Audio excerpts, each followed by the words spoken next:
Alright guys, a quick one. Here, I'll detail how to hide your WhatsApp profile photo from one person.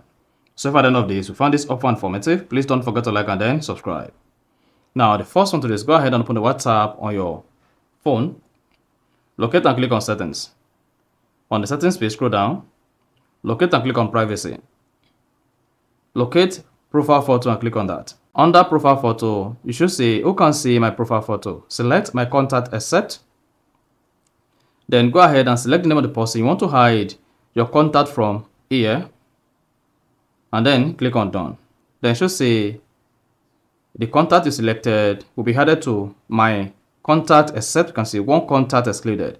Then this particular person will not be able to see your WhatsApp profile picture again. And then you are good. So that's exactly how to hide your WhatsApp profile photo from one person on iPhone. So if you found this offer informative, please don't forget to like and then subscribe.